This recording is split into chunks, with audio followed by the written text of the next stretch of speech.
And speaking of the man of God, one of them is here.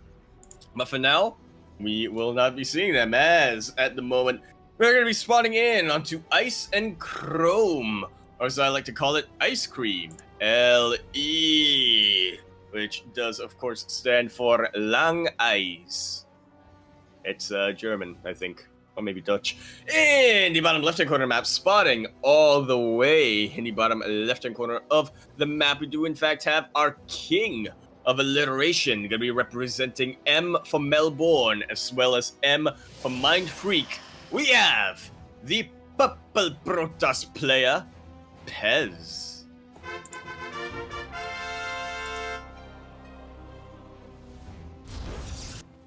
Oh, mate Jack. Oh, mate, Jack, and spawning in the top right-hand corner of Ice and Chrome LE, we have the Indian Zerg player representing Downfall Gaming. It is Demi.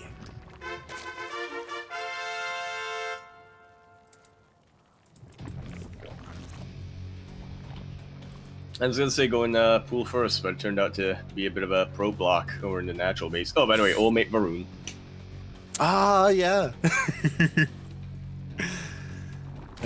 Of course, Demi, iconically known for having his boy band, Varun 5. I remember that. Wasn't that his team in ANZ Pro League? It was his team in... It wasn't ANZ Pro League. I think it was SOTL. That makes a bit more sense. Yeah, where they could make their own teams.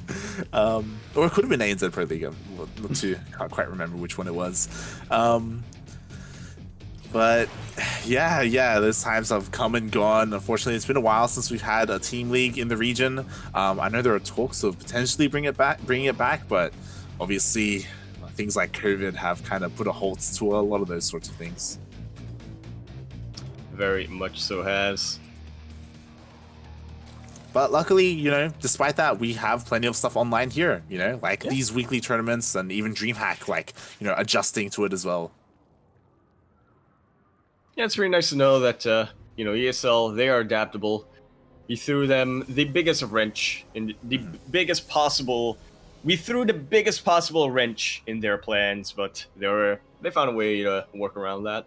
Yeah, we didn't. We... I like to... Did I say we? I said they. I like to, you know, publicly say that we are not responsible for that. Did I say we? I meant to say they. Sorry. Maybe I did say they. I don't know. I could be hearing things. I'm saying things. Yeah, so far nothing too crazy coming out here. You know, would you have the Adept here, and would you have links here across the map? Yeah, I was gonna say nothing too crazy, but that's a lot of links. Metabolic Boost is about to be finishing up, and Pezz throwing down that Dark Shrine immediately. Oh god! I'm just staring at Demi's production tab right now. Are we gonna see a Baneling Nest? Yeah, you don't even need to look at that. Like, Ling's just gonna kill the Stalker, and if there's no secondary wall, they could just flood on in. Well, there is a secondary wall for the time being, but it is a bit of a weaker wall, and, you know, even with that secondary wall, there's still a lot of surface area here on this Cybercore, on this gate. Yeah, and something that's important right now is that Warp Gate did just finish up for Pezz, so he does have that available. But his Cybercore is starting to go down. He can only warp in Zealots, and actually can't warp in anything because, okay, he still does have one gateway. But again, only that one gateway, and it's only Zealots. There is a shield battery right now, but Pezz, you know, it seems like he's conserving it to use on his units. Battery overcharge is now up, and that's going to help a lot against Lings. But battery overcharge can only last so long, and these Lings are unrelenting. They are not dying fast enough. Exactly, the DPS just isn't there for Pezz, and it looks like the Lings will be able to bust through the buildings and the units. Like, ooh, nice force field. Force field. But they get in! To the north. They do manage to get in. The Dark Shrine has finished up, so we may see a couple of Dark Templars coming on in. There's no vision for Demi, but I think that might be way, way too late. Demi, very quickly gonna take game number 1. And you know, whoever said that Ice and Chrome is a macro-oriented map, I feel like I've seen one macro game on Ice and Chrome in recent times. Yeah, Demi. I mean, Pezz, he was looking to get into a longer game, and honestly, I'm impressed how Pezz was able to hold as long as he could. Like, we've seen Protoss players just completely crumble to this, like, a lot faster. We've seen, like, cybernetics cores sniped before warp gate finishes, things along those lines. And Pezz, he was on top of it. Like, he was getting out that sentry as fast as possible, throwing down all those buildings, but it just wasn't quite enough. And Demi was able to bust through. Exactly, and I think there was a little bit of that build order factor as well. As you can see, Pezz going for that very quick Dark Shrine, which unfortunately meant that his other units, weren't quite going to be there in time, and definitely paid the ultimate price of that. I don't actually remember Light. Oh wait, no, I think Pezz didn't have the resources to get Dark Templar because they are a pretty expensive unit. But yeah, I was gonna say I don't remember Light, but if you have the Dark Shrine, you don't need the Cyber Core to get Templar, do you? I don't believe so, but something that you do need is a production building. A lot of gas. You do need a gateway to warp them in, and you do. That first gateway did get taken down, and I think a secondary one was underway, but I don't know if any were actually finished for Pezz. Might have. Yeah, that's we're gonna have to check the replay order for that. But in the meantime, we are now here on Eternal Empire ELE, which does of course stand for elongated eagles like egrets. That's what I'm going for. In the bottom left-hand corner of the map, spawning all the way in the bottom left-hand corner of the map, we do in fact have a purple, our king of alliteration, representing M for Melbourne and M for Mindfreak. He is a purple Protoss player, Pezz.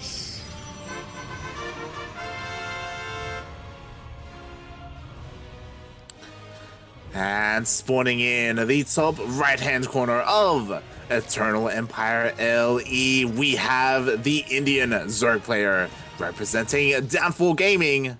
It is Demi.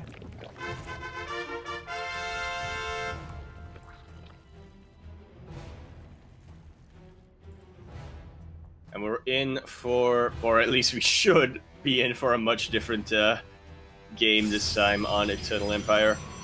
Very much a different map, as you were saying. Ice and Chrome, it looks like a map that is very macro-oriented, but it's also a map that, if anybody is willing, you can do those rushes or those cheeses that Demi showed us in that last game. Eternal Empire, not really the case. Yeah, Ice and Chrome is a little bit prone to that. Like, Pezz was obviously looking for a more macro game. Like, that's just something that he assumed. And Demi was able to hide his lings. I don't know if you recall, but they went all the way around the south side. He was purposely, like, hiding them from that initial adept that went across the map from Pezz. And, yeah, it just completely caught him off guard. Like, Pezz was being quite greedy. He didn't have a safety shield battery or anything like that thrown down as he was taking into DTs, right? Exactly. But this time Pezz still going for a bit of a more macro opening, but will be a little bit safer as he is going for that Stargate before Twilight Council. So yeah, whether or not he wants to go on the offensive, get a couple of drone damage done with an Oracle, or if he wants to stay a bit more on the defensive, a Stargate is what you want. In PvZ anyway. Yeah, definitely. Like, we do see this quite commonly. It's either Stargate opener or Twilight Council opener, kind of one or the other. And this game, Pezz opting to go for that Stargate. I'm just really curious to see what he does from here because, from time to time, we've seen Protoss players, Pezz specifically, like, throw down, like, a second Stargate to go, like, Mass Phoenixes or go, like, triple Oracle. And is that hatchery? I was going to ask you that, yeah. Because it looks a little bit, because it's off the center of the circle, but at the same time, map makers, they are they do like to be a little bit cheeky and just make sure that you have to be off center, but at the same time, we've been on Eternal Empire long enough. This does not look right to me. Yeah, this doesn't look right to me either. So yeah, look at that. Look at Pezz's natural. Yeah. So his hatchery is a little bit off center. Hopefully that doesn't come too much into play. Like, it will affect the economy a little bit. But, yeah. On the bright side, the larva is going to be closer to the front line. So he can start pumping out those units, and they can get forward a little bit faster. You know what? The creep spread is going to be a little bit more towards that ramp as well. Yeah, you know? exactly. Yeah. Always look on the bright side there. Indeed.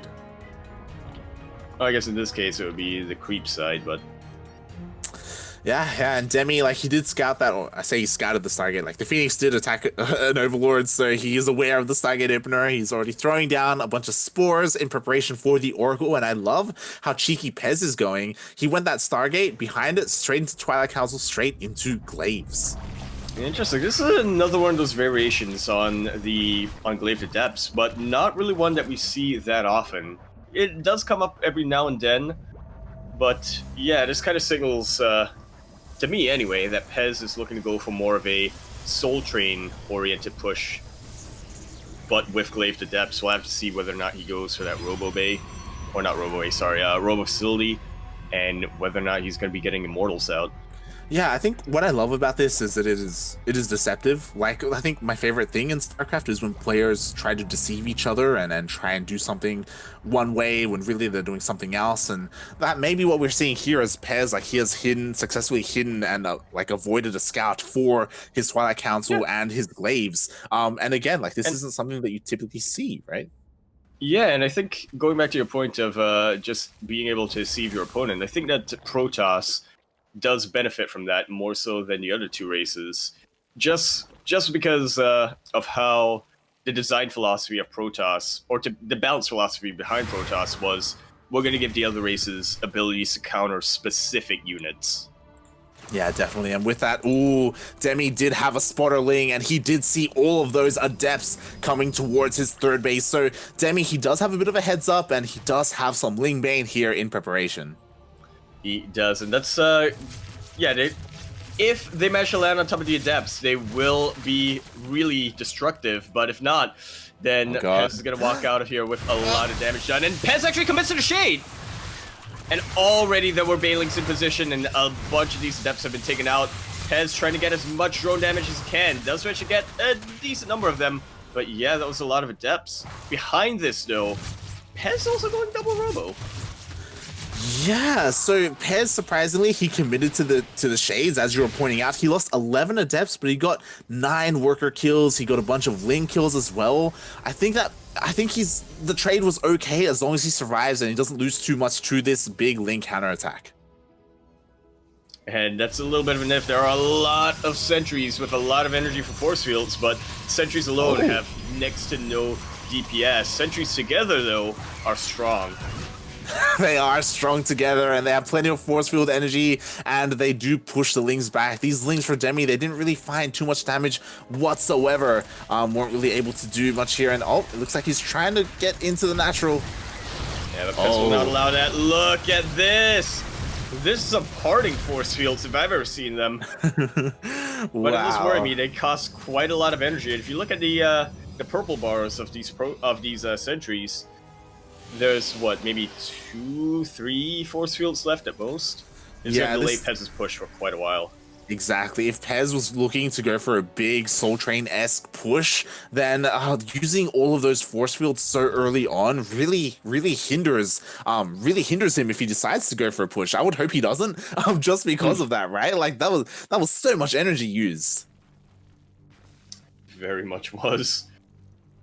And Demi going for Hydras as a transition. I like it. It's what, in theory, I feel deals well against Soul Trains. But it's just nice to see Demi going for Hydras. I wouldn't say he never goes for Hydras. He does, but amongst his peers, his Zerg peers, he is the one that goes Hydras the least. Yeah, we do see Pezz pushing across the map. He actually warped in 4 fresh new sentries for this push as well. So again, he doesn't have the ideal amount of force field energy available to him, but he still has enough to feel confident to push out. And Demi, he just evacuates the base. Yeah, he's moving on back. He knows that he doesn't really have a lot of Ravagers available to him. In fact, he straight up skipped the Roach Warren, if I'm not wrong. So yeah, he's going for this more old school Hydraling Bane, which worries me quite a bit. We already see how good the force fields can be. A lot of Demi's units just trapped outside there. But trying to go for this flank, can he get it? The force fields are looking fantastic. GG is called. And Pezz gonna be tying up that series sideways 1-1. Wow, GG. And I love the killer instinct that Pezz had. Like, he went to that fourth base, it got evacuated, and, you know, Demi was hoping that he would just waste time killing that hatchery, but no, Pezz, he just ran right past that. He wanted none of it. He went straight for the kill, straight for the third base, and yeah, it was the right call. It was. And what was that, what's that saying, Light? What does a Zerg player do when they switch to Protoss? They make about 20 centuries. Pezz showing that that's not as ridiculous as it may sound, at least in PvZ.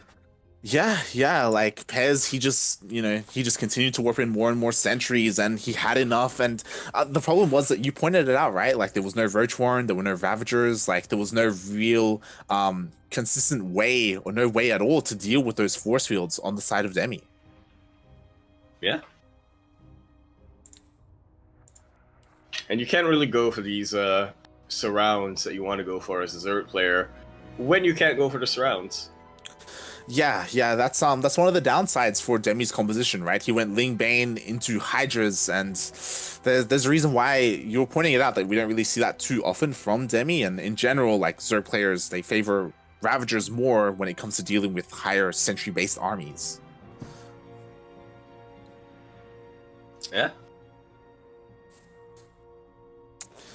So yeah, I'm not too sure if Pezz was aware of what Demi was going for and picked his style, or he was just going for it anyway and it kind of worked out. But yeah, GG. That was well played. Very much so was. I want to show match Pezz. There we go. Pezz just BRB'd for a moment there. He went to get some water. Yakuzaku almost went into game. Funny story, Light. I just had a bit of a repressed memory come back when Pezz mistyped water. Back when I was like 15-ish, my friends and I used to make fun of Australians, and now they say water. Water? Yeah, well, it was more like, we were like, why do Australians always say water? Or something like that. I don't remember. But that is neither here nor there, but where we are is death. We're in the bottom right-hand corner of the map, spawning all the way in the bottom right-hand corner of the map. We have a purple Protoss. It's too... We have a king of alliteration representing M for Mind Freak and M for Melbourne, a purple Protoss player. It's Pezz. No, wait, a purple Protoss player Pezz.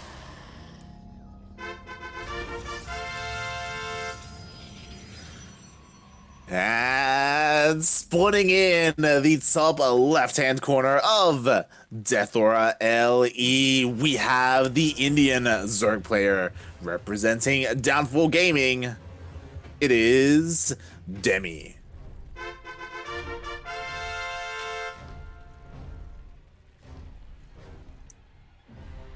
And, It's all again. What? Is this on purpose? It's being very annoying here. I assume so. If it's on purpose, I don't know who made it. I don't know if it's Demi saying, "Look, I know you. I see you. I'm gonna do this just to spite you. I know you have a little bit of that OCD. You're not actually OCD, but you know, I know that you have a little bit of that mildly infuriating thingy." Yeah. I mean, to be fair, we didn't get to see if like there was a probe for Pezz that was being annoying, and it forced Demi to throw the hatchery down at that location. It is possible. I take responsibility for that. It's all Yaku's fault, but it's fine. It is a little bit of a shame because it does affect the economy at this base, but at the end of the day, like, you know, doesn't impede you from mining at all, right? Yeah, the worker count at the top of that base is still 16 maximum, so NBD. Yeah. We'll see if it comes into play or if it's negligible. We'll see, as so far, you know, pretty standard openings coming out from both players. Yeah, Pezz being the one to go for a Twilight Council first. And this is kind of what we've known Pezz to do quite a bit in PvZ. He is one of the biggest Zest fanboys out there. So yeah, he does really enjoy his Adept Printer, but I feel like lately he's noticed that, you know, a lot of Zerg players are catching on, so he's trying to either find variations with the Adept Printer or just straight up say, you know what, I'm going Blink first, or I'm going, rarely, Charge first. Yeah, along those lines, like I love how Pezz, he has been going for different kinds of variants for this Adept Printer. We've seen him go Twilight Council Adepts into DTs. We've seen him do delayed Adept pushes like we saw in the previous game, right? Going Stargate first. Like there's, yeah, it's been really interesting to see how he plays it out.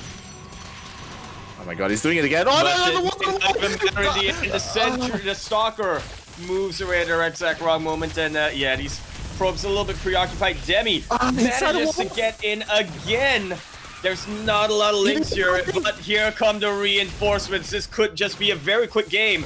And that's going to be a painful mistake right there. I do not even want to imagine how Pezz is feeling right now. Exactly. The shield battery overcharge does get used. It is trying to keep everything alive, but more and more lings are flooding across the map. The wall is still not a wall. There it is. Finally, a unit is warped in as well to try and help out. Shield battery overcharge is about to finish up, and 11 probes have gone down. It's possible with these two adepts at the wall that maybe... Oh no, everything is depowered! Now it's all depowered, and yeah, the lings on the other side of the wall are still alive, looking to get a full surround here. And there is nothing. My Stalker auto moves. I feel your pain, Pezz. GG. Oh man, oh man. Oh man, oh man. GG. We saw it. We saw the Stalker was there, and then it moved off to the side. The wall was not a wall.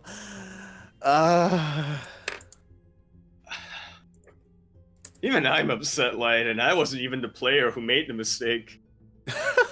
And you know what it all came down to? You know what it all came down to?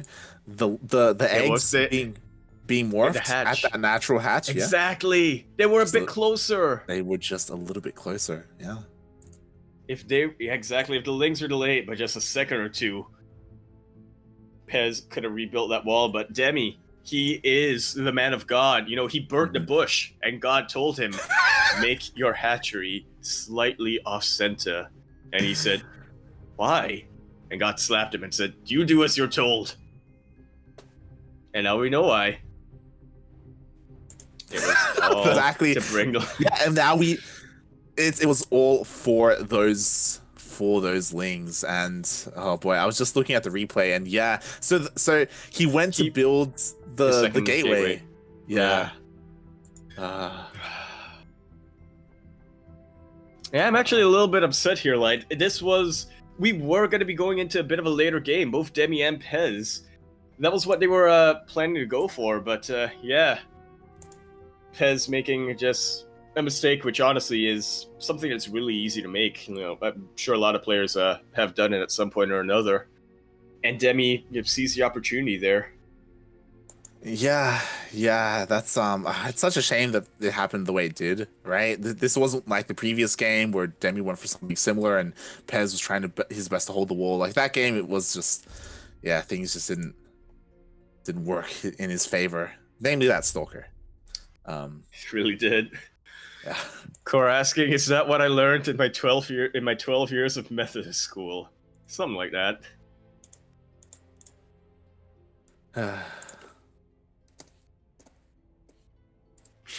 Vortex Slam, this is fine. This is fine. It's fine. Mood. It's all fine. So it is. Yeah, big mood. Oh, God. I'm gonna be honest with you, Kuro. Sometimes I wasn't paying attention back in school. Believe it or not, I didn't always pay attention in school. Yeah, and now we've reached a point where Demi is up 2-1, and we're loading into Submarine. The shortest rush this map that we have in the current map pool. This could be a quick finals that we're going up into. It honestly could be. We'll see if God is with Demi once again, or if Pezz will be able to stand strong. And speaking of standing strong, here we are in the LE submarine, of which we all reside in.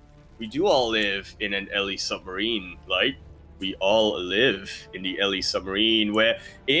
Okay, I'm gonna have to make this quick. In the top left-hand corner of the map, starting in the top left-hand corner of the map, we have our red Zerg all the way down from India. He is the man of God, the Grand Platypus, and the shark himself, representing Downfall Gaming. It's Demi. And spawning in at the bottom right-hand corner of Submarine LE, we have the Australian Protoss player representing Team Mindfreak. It is Pezz.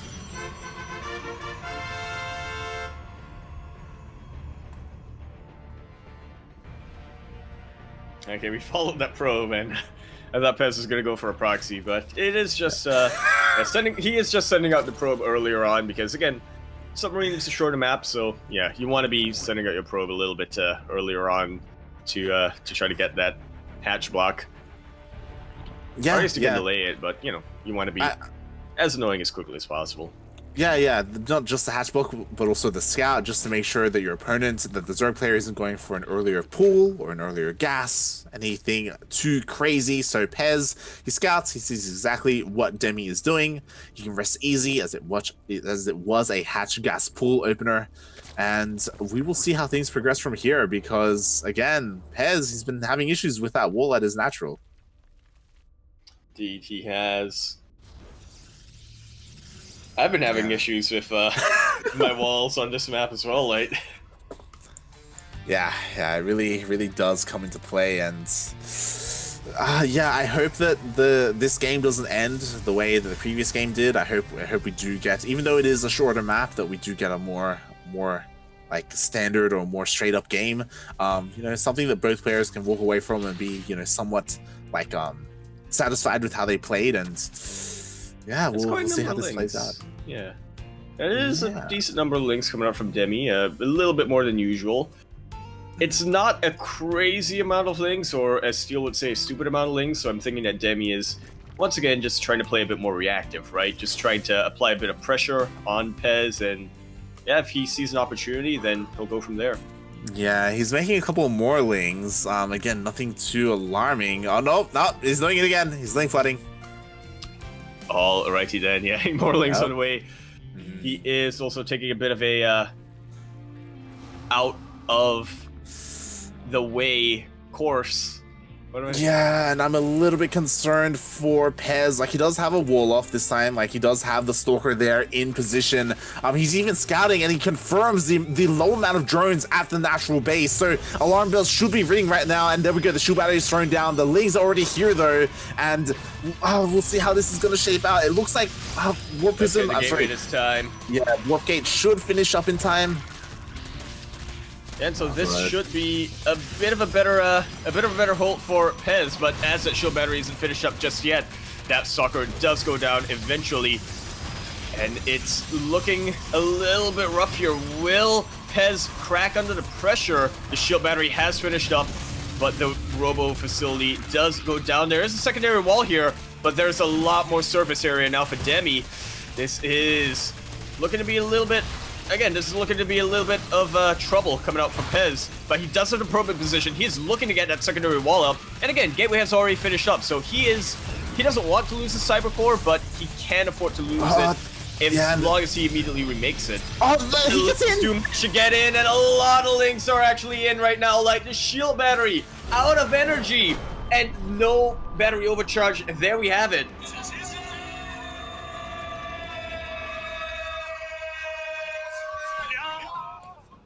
Demi taking that series 3-1, gonna be claiming his second ESL Open Cup Fueled by Dead championship 2 weeks in a row.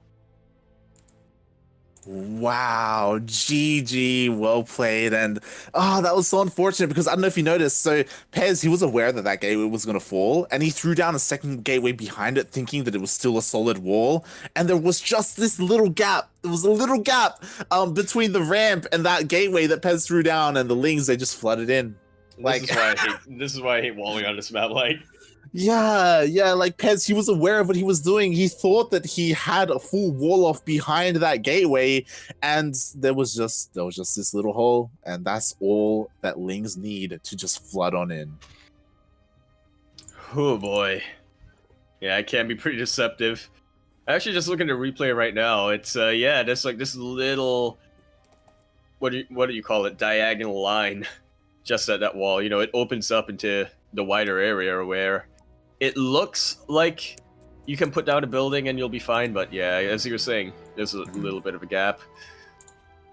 It's a little bit difficult for somebody like me to wall up. It's not just you. Like, it's, you know, we've got other players here. Yeah. Wow. And it's such a shame. Like, Pezz, like, he's such a good player. And again, like, these two little mistakes in these games, right? Like, that wall, and the Stalker as well, right? Yeah, and I think one way you could kind of look at it is that, you know, it's because these two players are that close in terms of skill that one little mistake or two by Pezz is really all it takes for Demi to drive it on home, take it all the way. Mm-hmm. Yeah, and Demi is actually, he's telling me now that normally, and we're used to this, right? Like, normally Demi, he plays pretty macro against Pezz. Like, that's how their games usually played out. But this time, like, because that's kind of what they're used to, he kind of went for this sort of mind game thing where he decided to go a little bit more all in, a little bit more aggressive, just like throw Pezz off tempo. And yeah, we see that it worked. Yeah. So again, that's well played on Demi's part here, switching things up quite a bit. He is not just a player who plays macro, showing that he can really diversify his play. Yeah, definitely. And I feel for Pezz as well. Like, he's even in the chat at the moment. Yeah, I would say don't take it too hard here, Pezz. It's yeah, it's frustrating, but yeah, I'm sure that a lot of players have done something like this before. Yeah, we've seen it many times, right? Where it's just like one little mistake can kind of just, you know, have this domino effect, this chain of events, just things go from bad to worse to just, you know, an apocalypse. And yeah, that was. What more is there to say, right? Again, like, I don't think that series is really indicative of the skill level of Pezz. You know, it's just just these little small mistakes that just, you know, can sometimes end the game, right? Yeah. I'd also kind of say it's not too indicative of the skill of Demi, because as you were saying, he likes to play those macro games, and we've seen those macro games where he does look in control. Mm-hmm. But yeah, this was a pretty quick finals, and I guess that's just about going to be it from us. Yeah. GG, congratulations to Demi for winning 2 ESL weeklies in a row. And yeah, kind of continuing, I don't want to say his reign of dominance, but, you know, he's made it to the finals pretty regularly in recent times. Yeah, I would say it may or may not be the start of his reign, just as ESL Fueled by Dare is coming to its end. Yeah, it may be. I mean, again, we do have 4 more weeks of this tournament left. We'll see if Demi is able to keep his crown, or if players like Pezz, Seether, Azure, Probe, some of these other regulars are able to take that from him. And we may even see a new champion, you know, like Pezz. Like, he still hasn't won one, and he's definitely capable of doing so. Watch Hut sign up in the final one after being gone, after not playing in anything else, and then watch Hut sign up and win. Watch Anders. Watch Anders. He'll be the final boss.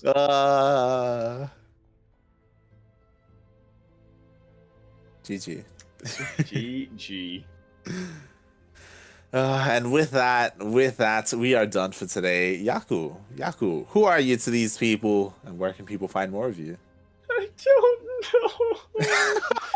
know. Twitch.tv/Yakuzaku1, Twitter.com @Empora-Yakuzaku, !Discord, which will bring you to the CranKy Ducklings Discord server, of which myself and the other members of CranKy will be around. So if you'd if you want to catch us or talk to us directly, that would probably be the best way to find us. Other than that, buy my shirts. Where can we find you, Light? Light_VIP on Twitch and Twitter. You can follow me there. I have been streaming pretty regularly in recent times. Just a couple of hour sessions. I guess the big thing is I've been doing some behind the scenes streams, working on thumbnails, working on YouTube, working on like promotional stuff for the CranKy Ducklings. So if you want a bit of a sneak peek into what goes into the production or into the CranKy Ducklings in general, then just tune in there and you can see that. Otherwise, as Yaku said, follow the channel. Here over at CranKy Ducklings, we're live now 5 days a week. Of course, NA Contender has finished for the season, so we have a little bit of a break in the middle of the week. But other than that, like, we're live Fridays, over the weekend, Mondays and Tuesdays as well. There's plenty of StarCraft here to be seen. So if you're interested, hit that follow button. As we are on the 16th Dare Cup, I think we would be remiss not to mention our observer/production of the evening, Kuro, otherwise known as Group, otherwise known as Savior of Esports and Hero of the Wasteland. Or I think it's the other way around, Hero of the Wasteland and Savior of Esports. Or is it Hero of the Esports and Savior of the Luck? You follow her over on Twitter.com at 60squads, Twitch.tv / 60 Squad Senseki? Yeah, 60 Squad Senseki. And with that, follow this. Yeah, as I would say, follow this channel. Potentially think about dropping a subscribe if you want to. Other than that, well, I think that's about it. Yeah. Other than that, we will see you on Friday with Master Swan Open. Just thanks everyone for watching and see you then. Stay tuned as we will be raiding another StarCraft 2 channel.